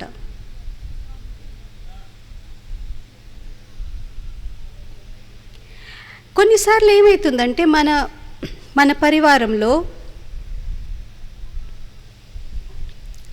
అక్క చెల్లెలు, బ్రదర్స్, సిస్టర్స్, భార్య, మన ఫ్యామిలీ ఉంది. అలా ఒక పరివారంలో మనం పుట్టాము. ఫర్ ఎగ్జాంపుల్ నేను ఒక పరివారంలో జన్మం తీసుకున్నా. అక్కున్నారు, చెల్లి, అన్న, తమ్ముడు అందరూ ఉన్నారు. కాకపోతే వాళ్ళందరూ పేరుకి మాత్రమే అక్క చెల్లెలు, అన్న, పేరుకి మాత్రమే నా ఫ్యామిలీ. అసలు వాళ్ళకి నాకు సంబంధమే లేనట్టు ఉంటారు. వాళ్ళ జీవితం వాళ్ళది, నా జీవితం నాది. ఎప్పుడో హలో అంటే హలో అంతే. అలా చాలా ఫ్యామిలీస్ ఉంది. పేరుకి నాకు అన్న ఉన్నారు, అక్కున్నారు, వాళ్ళు ఉన్నారు, వీళ్ళు ఉన్నారు అని అంతే తప్ప వాళ్ళకి నాకేదో కర్మ లెక్కాచారం లేదు. దెర్ ఇస్ నో ఏదో పుట్టాలి, ఒక సంస్కారం లింక్ అయింది. కాబట్టి కొన్ని కర్మానుసారంగా మనకి పరివారాలు దొరుకుతాయి, కర్మానుసారంగా మనకి ఫ్యామిలీ దొరుకుతుంది, కర్మానుసారంగా ఫ్రెండ్స్ దొరుకుతారు, కర్మానుసారంగా అలాంటి ఒక పరిస్థితులు దొరుకుతాయి. కర్మ లేకుండా ఇప్పుడు నాకి మీకు ఏ కర్మ లేదు. కాకపోతే మనం ఎందుకు ఒకటిగా అయ్యామంటే మన సంస్కారాలు అక్కడ కలుస్తాయి. సో ఒకేలాంటి సంస్కారం వాళ్ళు కూడా ఒక ఫ్యామిలీగా వచ్చేస్తారు. This is also part of karma philosophy. You see? And the last thing, last thing, మన జీవితంలో మంచి చెడు ఎలాంటి పరిస్థితి వచ్చినా దయచేసి ఒక్క విషయం గుర్తుపెట్టుకోవాలి. అది హ్యాపీనెస్ అయినా, దుఃఖకరమైనటువంటి పరిస్థితులైనా, సుఖమైనటువంటి పరిస్థితులైనా, యోగి అయిన నేను ఆత్మ దాన్ని నార్మల్గా తీసుకోవాలి. అయ్య బాబా ఇలా ఎందుకు అయిపోయింది, ఇలా ఎందుకు, ఇంత దుఃఖమా, దాన్ని చాలా ఫీల్ చేయొద్దు. దుఃఖాన్ని ఫీల్ చేయొద్దు, సుఖాన్ని ఎక్కువ ఫీల్ చేయొద్దు. నార్మల్, వచ్చింది వెళ్ళిపోతుంది. ఎంతకెంత మనం ఆ దుఃఖాన్ని ఫీల్ చేస్తామో అంతకంత దుఃఖం ఎక్స్టెండ్ అవుతుంది, ఎక్కువైతూ పోతుంది. ఫీల్ చేసే కొద్దీ ఆ పరిస్థితి గురించి ఆలోచించే కొద్దీ అది ఎక్కువైతుంది. మీరు ఆలోచించకుండా వదిలిపెట్టేసారు, అది టక్కన వెళ్ళిపోతుంది, వచ్చింది వెళ్ళిపోతుంది. ఇప్పుడు అత్త కోడలు అది పెద్ద ప్రపంచం, విశ్వవ్యాపక కథ అన్నమాట. అత్త కోడలకి ఎప్పుడు టగ్ ఆఫ్ వార్ ఉంటుంది. అన్ని ఇంట్లో ఉండదు అనుకోండి, కానీ మోస్ట్లీ ఇలా అనుకుంటారు. కోడలు ఇద్దరు కోడలు ఇంట్లో ఉంటారు కదా, 2 కోడలు, వాళ్ళ తోటి వాళ్ళిద్దరు దగ్గర టగ్ ఆఫ్ వార్ ఉంటుంది. Brothers tug. ఇప్పుడు మనము మోస్ట్ ఆఫ్ ద టైమ్స్ మనం అలాంటి సంకల్పం ఉత్పన్న చేస్తాం, ఆ ఒక మైండ్ సెట్ని క్రియేట్ చేస్తాం, ఆ ఒక వైబ్రేషన్స్ని పంపిస్తాం. ఆలోచన అనేది ఏదైనా ఒక పరిస్థితి, దయచేసి ఇది చాలా జాగ్రత్తగా వినండి. ఆలోచన అనేది ఏదైనా ఒక పరిస్థితిని పెంచడానికి వేసే నీళ్ళు. ఇప్పుడు చెట్టు పెరగాలి అంటే నీళ్లు వేయాలి కదండి. నీళ్ళే వేయకుండా ఉంటే చెట్టు చచ్చిపోతుంది. నీళ్ళు వేస్తూ ఆ చెట్టు పెరుగుతుంది కదా. అలాగే సంకల్పం అనేది నీరు లాంటిది. ఇప్పుడు ఫర్ ఎగ్జాంపుల్, మీరు నాకు బాసు, నేను మీ ఆఫీస్లో పనిచేస్తున్నా. ఓకే, ఏదో నేను వచ్చాను, మీరు తిట్టేశారు, చూడకుండా వెనక ముందు ఎవరు ఉన్నారని చూడకుండా, ఏదో మీ tension whatever it is, మీరు చడామడని తిట్టేశానని మీ క్యాబిన్ నుంచి బయట వచ్చేసి రేపు ఏదో పనికి మళ్ళీ మీ క్యాబిన్ లోపల రావాలి అంటే నా మనసులో ఎలాంటి ఆలోచనలు ఉంటుంది? ఏమి అనుకుని పోతాను నేను? పోకముందే ఏమనుకుంటాను? ఎలాంటి మూడ్లో ఉన్నాడో, ఇప్పుడు అరుపోతాడు, తిడతాడు, నా బాసు నన్ను కూడా తిట్టాడు, ఎప్పుడు అలా తిడుతూనే ఉంటాడు, ఇప్పుడు తిడతాడు, నన్ను తిడతాడు, చూడండి ఇప్పుడు తిడతాడు, ఏ కారణం లేక తిడతాడండి. సో ఇప్పుడు 10 సార్లు తిడతాడు అనుకుని నేను లోపల పోతే ఆయనకు అసలు ఈరోజు తిట్టే మూడ్ లేదు, నా మొగం చూస్తేనే తిట్టేస్తాడు. ఎందుకంటే తిడతాడు అని చెప్పింది ఎవరు? 10 సార్లు అనుకున్నా. సో తిట్టే వైబ్రేషన్స్ పంపించింది ఎవరు? అంటే చెప్పి తిట్టించుకుంటున్నా. ఇదన్నీ సూక్ష్మ విషయాలు.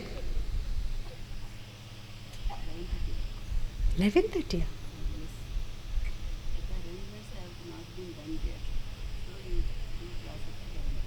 అంత వింటారా?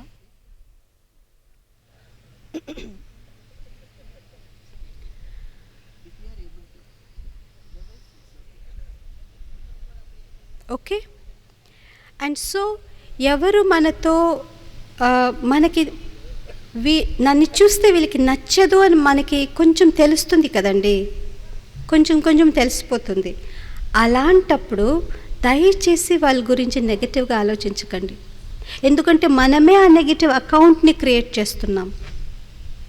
మనమే మనసు ద్వారా చెప్పి పదే వాళ్ళకి చెప్పి ఆ ఒక అన్ప్లెజెంట్ ఒక తిట్టు కానీ గొడవ కానీ మనమే ఆహ్వానిస్తున్నాం. ఒకవేళ ఆ వ్యక్తి ఎప్పుడూ తిట్టే వ్యక్తే ఉండొచ్చు, ఎప్పుడు గొడవ పడే వ్యక్తే ఉండొచ్చు, కానీ నేను పాజిటివ్గా ఆలోచించచ్చు కదండి. 10 సార్లు ఈరోజు ఈయన శాంతగా ఉంటారు, చాలా ప్రేమగా మాట్లాడతారు, ఎంత మంచివారంటే అయ్యో నన్ను చూస్తే తనకి చాలా ఇష్టం, ఇలాంటి ఆలోచన కూడా పంపించవచ్చు కదా.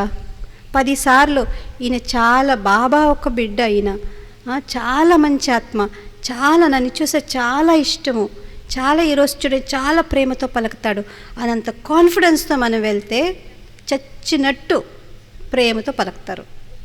సో అలా ప్రేమగా మార్చింది ఎవరు? ఇది పుణ్యకథ. అంటే ఒక వ్యక్తి మనసులో నా గురించి చెడు ఉన్నా, నా గురించి తనకి ఒక ద్వేషం ఉన్నా, నేను ఒక మంచి ప్యూర్ పవిత్రమైనటువంటి ప్రేమ ఒక సంకల్పాలని ఆ నీరు వేసి వేసి వేసి ఆ ద్వేషాన్ని ప్రేమగా మార్చడం ఎంత పెద్ద పుణ్యం అండి. పుణ్యమా కాదా? పుణ్యమా కాదా?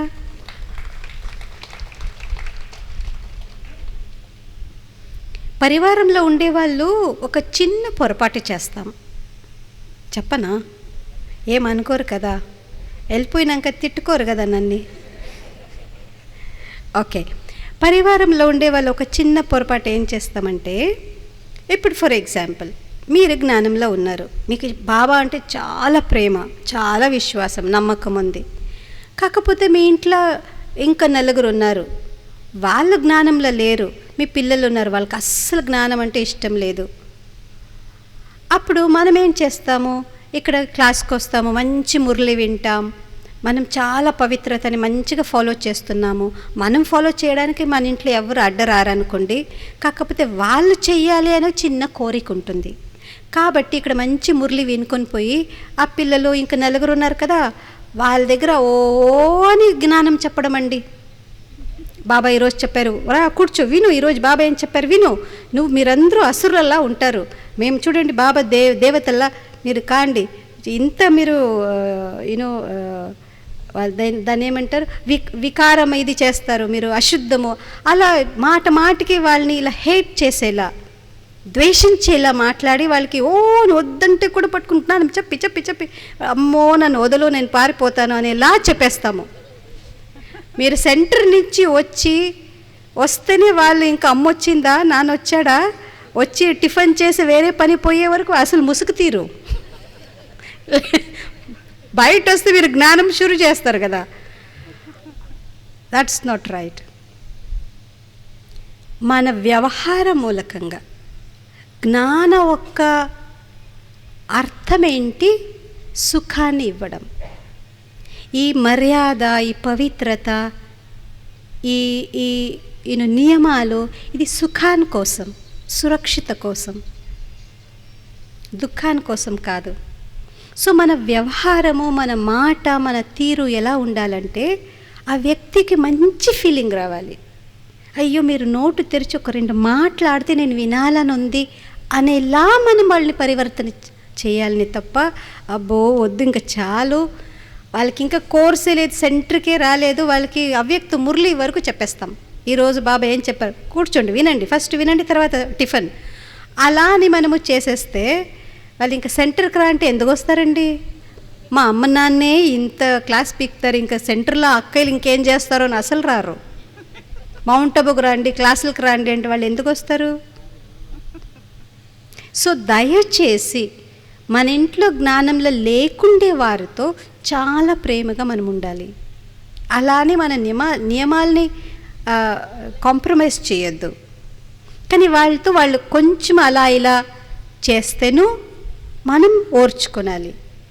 వాళ్ళు తప్పుగా ఉంటేను మనం దాన్ని ఓర్చుకోనాలి, దాన్ని మంచిగా తీసుకోవాలి. ఇది జ్ఞాని యోగి యొక్క లక్షణం. అది ఈరోజు కానీ రేపు కానీ ఆత్మ ఎంత లోతుగా టచ్ చేస్తుందంటే వాళ్ళు మన వ్యవహారం చూసే వాళ్ళు బాబా పిల్లలుగా మారిపోతారు. మా నాన్న ఒకప్పుడు అంత కోపం చేసేవారు, ఇప్పుడు నేను కోపపడితే కూడా మా నాన్న నవ్వుతూ ఉంటారు. అయ్యో డెఫినెట్గా మనం పోవాలి, కాలు పడి నమస్కరిస్తారు. జ్ఞానం అంటే వ్యవహారం, జ్ఞానం అంటే చెప్పడం కాదు, జ్ఞానం అంటే చూపించడం. ఇక్కడ వ్యక్తి మురళి వింటూ అది వింటూ సేవ చేసుకుంటూ అంతా చేసుకుంటూ ఇంట్లో పోయి ఒక చిన్న విషయానికి అని గట్టిగా అరవడం, గట్టిగా గొడవ చేసేదే నేను ఇంట్లో. మరి ఎవరు వస్తారండి ఇంట్లో జ్ఞానానికి? అది జ్ఞానం కాదు. జ్ఞానం అంటే వ్యవహారం. జ్ఞానం అంటే నా జీవిత శైలి. జ్ఞానం అంటే నేను ఇతరులకి ఎంత సుఖం ఇస్తున్నాను, నా మాటతో, నా చూపుతో, నా వైబ్రేషన్స్తో, నా నడవడికతో వాళ్ళకి ఎంత సుఖాన్ని ఇస్తున్నాను, ఎంత వాళ్ళకి ఒక కంఫర్టబుల్ ఫీలింగ్ చేయిస్తున్నాను. నేను ఉండేదానివల్ల ఒక వ్యక్తి మా ఇంట్లో ఇబ్బంది పడద్దు. అయ్యో అమ్మ వచ్చింది, ఇంకా ఈ స్పూన్ ఎందుకు, ఆ స్పూన్ ఎందుకు, ఇది ఇది ఇది ముట్టుకోరాదు, అది ఇలా ఇలా అంతా మనం చేస్తుంటే మనీలా అనిపిస్తుంది వాళ్ళకి. మనం కూడా బాబా దగ్గర వచ్చినప్పుడు మనం అందరం పతితులమే. బాబా మనల్ని చూసి అసహించుకోలేదు. అయ్యే చీచి చీచి 63 జన్మలు పాపాత్మలు చీచిచి అలా చెప్పారా ఎవరైనా ఎప్పుడైనా? ఎంత ప్రేమగా మనల్ని అత్తుకున్నారు. ఇంత జ్ఞానమైన తర్వాత కూడా మనం ఎన్ని చిన్న చిన్న పొరపాట్లు ఇంకా మనం చేస్తూనే ఉన్నాం. ఎప్పుడైనా ఒక్కసారైనా బాబా అన్నారా, కోపపడ్డారా? ఎందుకంటే ఆయన ప్రేమ సముద్రుడు. సముద్రమంత ప్రేమ ఉండేవారు, సముద్రమంత దయా కరుణ ఉండేవాడు, సముద్రమంత క్షమా భావ ఉండేవారు. అలాంటి పెద్ద తండ్రికి పిల్లలైన మనము మన ఇంట్లో కానీ మన వాళ్ళే కదండి, మన పరివారమే కదండి. కొంచెం అట్టు ఇట్టు అయితే, అలా ఇలా అయితే that's okay, fine, it's okay. మనం డిస్టర్బ్ కావాల్సిన అవసరం లేదు. మనము డిస్టర్బ్ అవుతామంటే మన చుట్టూ డిస్టర్బెన్స్ని క్రియేట్ చేస్తున్నాం. ఒక బ్రాహ్మణాత్మ మన ఇంట్లో నలుగురు జ్ఞానం లేకుండా ఉండేవాళ్ళు ఉండేటువంటి స్థానంలో నేను ఒక్కదాన్నే జ్ఞానంలో ఉంటున్నాను. నేను జ్ఞాని ఆత్మ, నలుగురు జ్ఞానం లేకుండా ఉండే వాళ్ళ మధ్య నేను డిస్టర్బెన్స్ అవుతుంటే వాళ్ళకి ఏమవుతా ఉంది? నేను వాళ్ళకి ఏమిస్తున్నా? డిస్టర్బెన్స్. నేను అప్సెట్ అయితే, నా మనసు ఇదయ్యి నేను ఎప్పుడు చిడిచిడి అని ఉంటే మరి వాళ్ళ నలుగురికి నేనేమిస్తున్నాను? సో నా ఖాతాలో ఏం పోతా ఉంది? ఏమిస్తామో అదే తిరిగి తిరిగి నా దగ్గరకు వస్తుంది. చూసి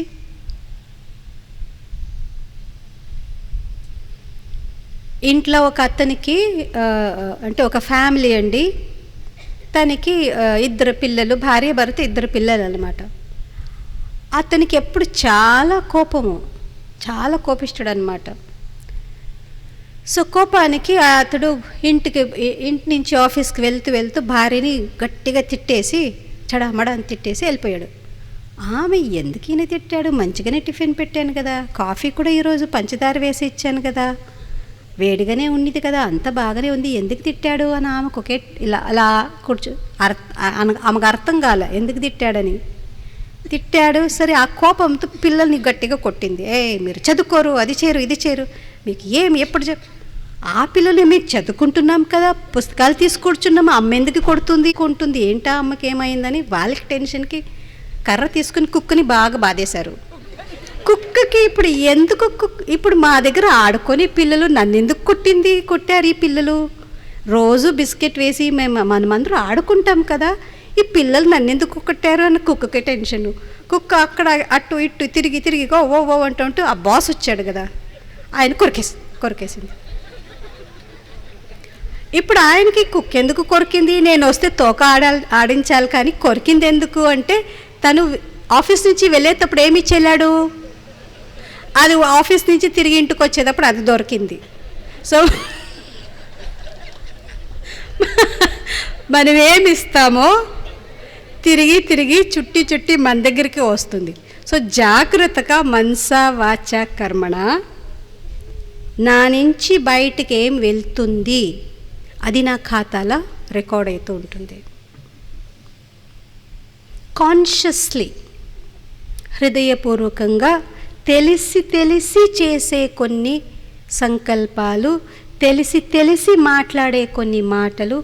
మీకు ఒక సంగతి తెలుసా, కొన్నిసార్లు ఒక వ్యక్తిని కర్ర తీసుకొని కొట్టేస్తే వాళ్ళకి అంత ఫీల్ కారండి, కానీ ఒక్క మాట అది ఎంత గుచ్చుకుంటుందంటే బహుశా వాళ్ళు జీవితాంతం మర్చిపోలేరు.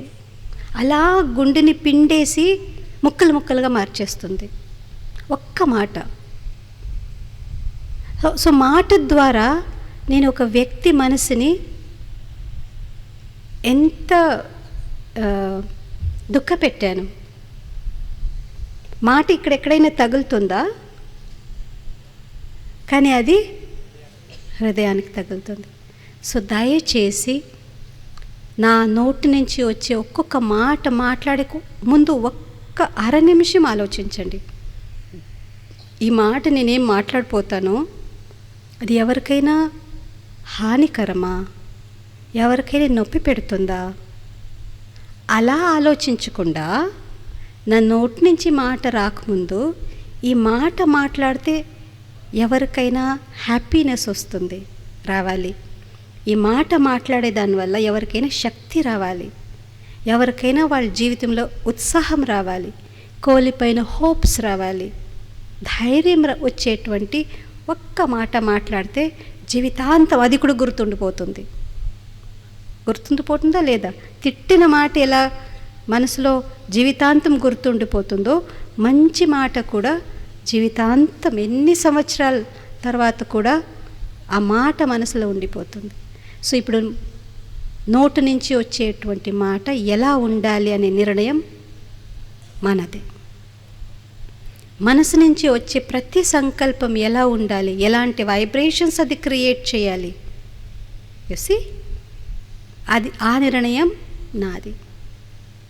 సో ఆలోచించక ముందు ఒక్కసారి ఆలోచించండి. ఈ సంకల్పము, ఈ ఆలోచన బయట ఎంత పని చేస్తుంది, ఎంత దూరం వరకు ఆ ఒక శక్తి పోతుంది, ప్రవహిస్తుంది.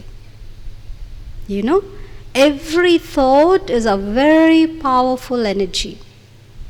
ప్రతి మనుష్య సంకల్పం, అందులోని బ్రాహ్మణ సంకల్పం చాలా పవర్ఫుల్ ఎనర్జీ. ఆ ఎనర్జీ ఎంత పెద్ద ఒక సర్కంఫరెన్స్ని ఆక్యుపై చేసుకుంటుంది. మన ఇంటెన్సిటీ ఆఫ్ థాట్, ప్రతి ఆలోచన ఎంత ఇంటెన్సిటీతో ఆలోచన చేశామనేది మీద ఆధారపడి ఉంది. అదెంత దూర వరకు స్ప్రెడ్ కావచ్చు. కొన్నిసార్లు నేను జస్ట్ ఆలోచించాను ఇక్కడ, కానీ నేను ఆలోచించింది రేపు వాళ్ళు అక్కడ చెప్తున్నారు. ఈ విషయమే నేనెవరికి నోటి తెరిచి చెప్పలేదండి, మనసులో చేసి నేను ఆలోచించాను. కానీ ఆ విషయాన్ని సాయంత్రమో రేపో వాళ్ళు నోటి నుంచి అదే విషయం వస్తుంది. సో నా ఆలోచన వాళ్ళ వరకు ఎలా పోయింది, చూసి పోయింది కదా, రీచ్ అయింది కదా, మాటలాడకుండానే రీచ్ అయింది కదా. మీకు ఒక సంగతి తెలుసా, సత్యుగంలో మనం మాట్లాడుకోము. ఎందుకంటారా? అడగరే, మాట్లాడుకోమా? సత్యుగంలో మాట్లాడుకోమా? సైగులా ఏ మూగా?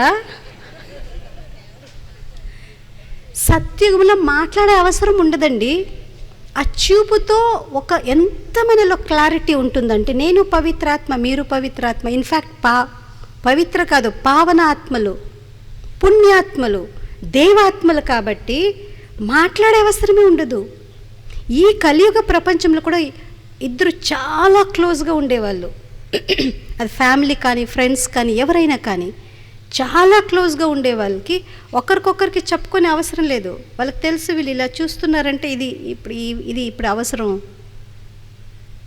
ఈవెన్ ప్రొఫెషనల్ లైఫ్లో కూడా ఒక రాజు ఉంటాడు, మంత్రి ఉంటాడు. రాజు ఇలా చూస్తే ఆ మంత్రికి తెలుసు ఇప్పుడు ఎందుకు ఇలా రాజు చూశాడని. దాని జీతం తీసుకునేది అందుకే కదా, రాజ సైకిల్ని అర్థం చేసుకోవడానికి. సో ఇట్ మీన్స్ వాళ్ళు ఎంత క్లోజ్ అయ్యి వాళ్ళ కార్య వ్యవహారంలో, వాళ్ళ ఫ్యామిలీ లైఫ్లో, వాళ్ళ జీవితంలో క్లోజ్ ఉన్నారంటే ఈ టైంలో వీళ్ళు ఇలా చేస్తే చూస్తే వీళ్ళకి ఇప్పుడు ఏమని అర్థమని వాళ్ళకి తెలిసిపోతుంది. ఆ ఎక్స్ప్రెషన్స్ మనసు దగ్గరగా ఉండేవాళ్ళు వాళ్ళ ఎక్స్ప్రెషన్స్ చూసేసి, హావభావాలు చూసేసి ఇప్పుడు ఏమి అని వాళ్ళకి తెలిసిపోతుంది. చెప్పే అవసరమే ఉండదు. అలా చూస్తే లక్ష్మి, అలా నారాయణ చూస్తే నారాయణ, అలా లక్ష్మిని చూస్తే ఇప్పుడు నారాయణకి ఏం కావాలి అని లక్ష్మికి తెలిసిపోతుంది. ఆ పిల్లలు అలా చూస్తే వాళ్ళకి తెలిసిపోతుంది, దేవతలకి పిల్లలు చూస్తున్నారు ఏం కావాలి అని. అక్కడ కావాలి అనేటువంటి పదమే ఉండదు అనుకోండి, అలా అన్నీ జరిగిపోతాయి. ఎంత వండర్ఫుల్ వరల్డ్ తెలుసా సత్యుగం, భలే ఉంటుందండి. అవును, మా దగ్గర దాది ఉండేవాళ్ళు, అంటే బెంజీ చెప్పిండొచ్చు మీకు, కమల్ సుందరి దాది అని ఒక దాది ఉండేదాన్ని మీరట్లో. ఆవిడే బాబా గారు ఉండేటప్పుడు ఆవిడే ట్రాన్స్లో పోయింది. ఆవిడ ట్రాన్స్ మెసెంజర్ అనమాట. ట్రాన్స్లోకి వెళ్ళి 1 సంవత్సరం తర్వాత దిగింది. 1 సంవత్సరం వరకు ఆమె ట్రాన్స్లోనే ఉండింది. ఆ టైంలో బాబా సత్యుగంలో 1 సంవత్సరంలో ఏమవుతుంది అనేది ఫుల్ ఆవిడకి అనుభవం చేయించారు. ఆవిడని దేవతా దాది అని పిలిచేవాళ్ళు. ఆమె ట్రాన్స్ నుంచి దిగొచ్చిన తర్వాత స్వర్గ కథలు ఎలా చెప్పిందంటే it was like a fantasy. చాలా ఇంట్రెస్టింగ్. అక్కడ ఎలా ఉంటుంది, వాతావరణం ఎలా ఉంటుంది, అలా అక్కడ ఫుల్ డే దేవతలు ఏం చేస్తారు, భలే ఉండిందండి కథ. అయ్యో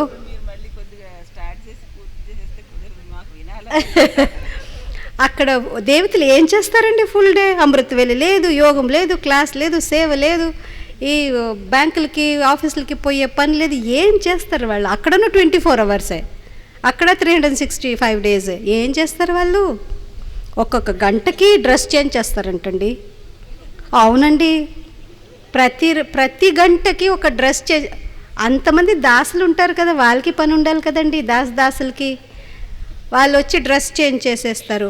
డ్రెస్తో పాటు డ్రెస్ మాత్రమే కాదు, జ్యువెలరీను చేంజ్ అవుతుంది.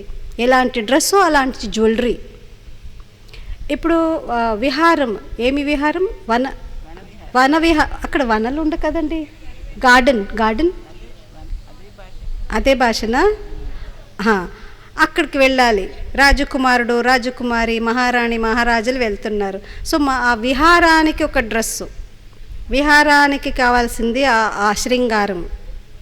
విహారాన్ని నుంచి వచ్చిన తర్వాత అది తీసేసి ఇప్పుడు స్నానము అంటే, స్నానం అంటే ఇది జలపాతం. జలపాతానికి వెళ్ళేటప్పుడు వేరే డ్రెస్సు, అప్పుడు వేరే కిరీటము, వేరే శృంగారము. ఇప్పుడు మహారాజులు, మహారాణి, రాజకుమారులు జల విహారానికి వెళ్ళారు. అక్కడి నుంచి వచ్చి ఇప్పుడు భోజనానికి వెళ్ళారు, అప్పుడు వేరే డ్రెస్సు. పడుకునేదానికి వెళ్ళారు, అప్పుడు వేరే డ్రెస్సు. పడుకునేటప్పుడు కూడా ఒక చిన్న కిరీటం ఉంటుంది, అది నిద్రపోయే కిరీటం అండి. అవునండి, కిరీటం అంతా తీసేసి ఇదంతా తీసేసి హాయిగా పడుకుంటా. అది కలియుగి అసుర నిద్ర కదా, అని పడుకొనేస్తారు. దేవతలు ఎలా నిద్రపోతారు? చిన్నగా ముచ్చటగా ఒక కిరీటం వేసుకుని, ఆ నిద్రపోయే డ్రెస్ వేసుకొని, నిద్రపోయే శృంగారం వేసుకొని, నిద్రపోయే నగలు వేసుకొని అలా పడుకుంటారంట. వాళ్ళు పడుకున్నారా మేల్కున్నారా అని కూడా తెలియదంటండి, అంత బాగా పడుకుంటారంట. అలా లేస్తారు. అక్కడ కూడా 4 గంటలకి ఈ చిన్ని పక్షులు ఉంటాయి కదా, వాళ్ళు వచ్చి లేపుతారు. సూర్యుడు, చంద్రుడంతా ఆగుతారు. ఎప్పుడు నారాయణ వాళ్ళ పాదం కింద పెడితే, భూమి మీద పెడితే సూర్యుడు ఉదయం అవుతారు. ఆహాహా, ఎంత ఫస్ట్ క్లాస్గా ఉంటుందండి. వాళ్ళ చూపుల్లో ప్రకృతిని చేంజ్ చేయొచ్చు. ఇలా చూపు చూస్తే వర్షం కురుస్తుంది, ఇలా చూపు చూస్తే గాలి వస్తుంది. అయ్యో, చాలా బాగుంటుందండి స్వర్గం. ఈ చెట్టులు గుట్టులు ఇలా చెత్తగా ఉండదంటండి. అవును, కర్మ లెక్కాచారం నుంచి స్వర్గానికి ఎందుకు వెళ్ళినట్టు? అంటే పుణ్యము ఎంతకెంత సంపాదించుకుంటామో అంతకంత సుఖము ప్రకృతి మూలకంగా, వస్తువుల మూలకంగా మనకుంటుంది. బాబా ఏం మురళీలో చెప్తారంటే, సత్యుగంలో దుఃఖ దేనే వాలే వస్తు హీ నహీ హోంగే. దుఃఖం ఇచ్చేటువంటి వస్తువులు కూడా అక్కడ ఉండవు. ఈవెన్ ఈ పక్షీలు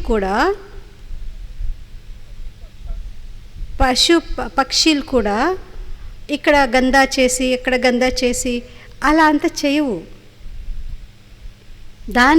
దానికి లా తెలుసు.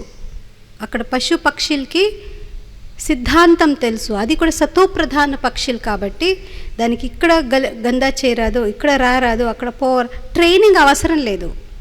దాని హద్దులో అవి ఉంటాయి. ఇంకా పక్షులు ఆ దేవాత్మలకి సుఖాన్ని కలిగిస్తుంది, అడగకుండానే సుఖ పెడుతుంది. ఎందుకంటే ఇక్కడ మనము సుఖమిచ్చి పుణ్యాన్ని సంపాదించుకున్నాం కాబట్టి పుణ్యం అంటేనే సుఖాన్ని ఇవ్వడం కాబట్టి మనసు ద్వారా, సంకల్పం ద్వారా, వాచ ద్వారా, కర్మ ద్వారా సుఖం ఇవ్వడమే పుణ్యం కాబట్టి సత్యంలో అడుగడుగు సుఖమే సుఖం. అందుకే దాన్ని సుఖధామ్ అంటాం.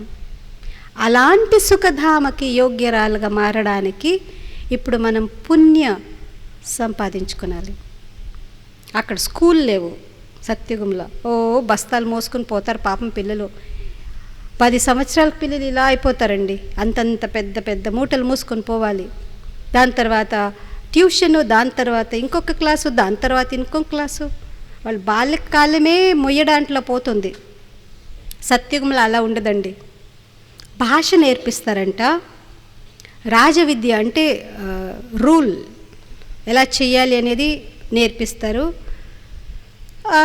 అదర్వైజ్ జస్ట్ డాన్స్లు, సంగీతము అంతే అండి. స్కూల్లో పోయి హ్యాపీగా డాన్స్లు ఆడడం, పాటలు పాడడం, పాటలు నేర్పించేయడానికి టీచర్లు ఉంటారు. మళ్ళీ ఇంటి అక్కడ కూడా వేరే డ్రెస్సు.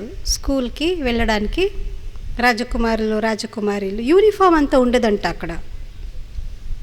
ఆ బ్లూ యూనిఫామ్ మనము అబ్బాబా చిన్నప్పటి నుంచి బ్లూ యూనిఫామ్ వేసుకొని పోతాం కదా, అలాంటి బ్లూ రెడ్ అలాంటి ఉండదు. ఆహాహా. ఇప్పుడు ఇంట్లో 4 ఉన్నాం కదండి, రాజారాణి, రాజకుమారుడు, ఇంకా ఒక్కొక్కరికి ఒక్కొక్క విమానం ఉంటుంది. ఇంకొకటి అందరూ కలిసి వెళ్ళాలంటే దానికి ఒక విమానం ఉంటుంది. ఈ 5 సంవత్సరం పిల్లలు కూడా ఆ విమానాన్ని హ్యాపీగా తీసుకెళ్ళచ్చు. అక్కడ ఎవరు పోలీసులు ఉండరు కదా, స్టాప్ స్టాప్ స్టాప్ అనడానికి. ఎయిర్పోర్ట్లు, పోలీసులు అవన్నీ ఏం గొడవ ఉండవు. హ్యాపీగా తిరగచ్చు. ఎంత హ్యాపీనెస్ ఉంది తెలుసా. కాకపోతే అక్కడుండే హ్యాపీనెస్ భౌతిక హ్యాపీనెస్, స్థూల హ్యాపీనెస్, దాన్ని కంఫర్ట్ అంటారు. ఇక్కడ మనం ఎంతకెంత మానసికంగా ఒక వ్యక్తి గురించి ఎప్పుడూ సుఖాన్నే ఆలోచించి సుఖమే ఇస్తూ వాళ్ళు ఎంతమంది దుఃఖపెట్టినా నా మనసు ద్వారా ఆ వ్యక్తికి సుఖాన్నే కోరేటువంటి సంస్కారాన్ని క్రియేట్ చేసుకుంటే మనకు అక్కడ అంత సుఖం దొరుకుతుంది. అంత సుఖం అంటే ఆ సుఖమే సుఖం. సుఖము దాని మించి చెప్పే పదం లేదు. నంబర్ 1. సెకండ్, ఇక్కడ బాబా మూలకంగా అతీంద్రియ సుఖాన్ని మనం అనుభవిస్తాం కాబట్టి ఎంతకెంత అతీంద్రియ సుఖము, ఇంద్రియాతీత సుఖము, ఇంద్రియ మూలకంగా అనుభవించే సుఖం కాదు, ఇంద్రియాతీత సుఖాన్ని బాబా నుంచి అనుభవిస్తామో అంతకంత అక్కడ స్థూల రూపంగా సుఖం ఉంటుంది. ఇదండి సంగతి. ఓం శాంతి.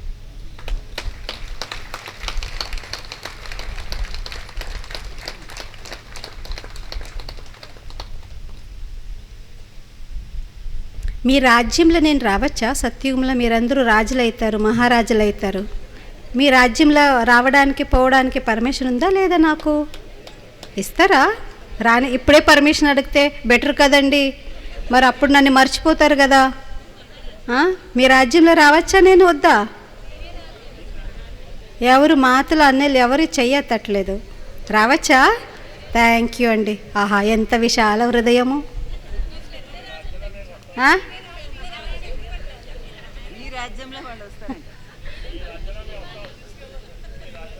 మనమందరూ రాజులే అండి, మనమందరూ రాజులే. చిన్న రాజు, పెద్ద రాజు, పోతరాజు, ఏదో ఒక రాజు. కానీ అందరూ రాజులే. ఓకేనా? ఓం శాంతి.